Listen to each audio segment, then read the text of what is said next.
సంక్రాంతి అనగానే కనుమ రోజు ఎప్పుడు వస్తుందా అని ఎదురు చూస్తాం. ఎందుకు అంటే ఆ రోజు పసుబొట్లు కాబట్టి. చిన్నప్పటి నుంచి కూడా ఎంత పొద్దున్నైనా సరే అమ్మతో పాటు లేచి రెడీ అయ్యి అందరింటికి పసుబొట్లకి వెళ్ళేవాళ్ళం. ఎందుకో తెలీదు, ఆ ఇష్టం అలాగే ఉండిపోయింది. ప్రతిసారిలానే ఈసారి కూడా పొద్దున్నే లేచి రెడీ అయ్యి అందరింటికి పసుబొట్లకి వెళ్ళాం.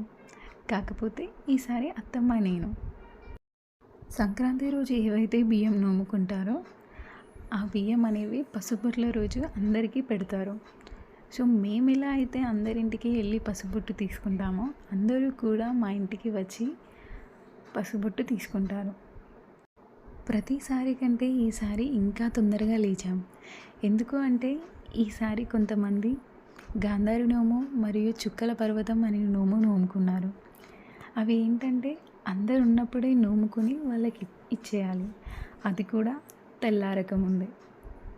గాంధారి నోము ఏంటంటే అది 3 years అయినా నోముకోవచ్చు, లేదు వీలు పడదు అనుకుంటే 3 yearsవి ఒకే ఇయర్ అయినా నోముకోవచ్చు.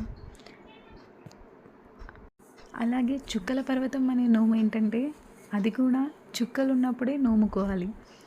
అందుకే ఆ 2 నోములు తెల్లారక ముందే నోముకోవాలి కాబట్టి ఈసారి ఇంకా తొందరగా లేచి రెడీ అయ్యి వెళ్ళాము. మీలో ఎవరికైనా గాంధారి నోము మరియు చుక్కల పర్వతం నోము గురించి తెలుసుకోవాలి అని ఉంటే కామెంట్ చేయండి, నేను చెప్తాను. ఇలా అందరింటికి వెళ్ళి పసుబొట్టు తీసుకొని రావడం చాలా నచ్చుద్ది. సో అలా ఈ ఇయర్ అందరం కలిసి పసుబొట్లు తీసుకొని వచ్చాం.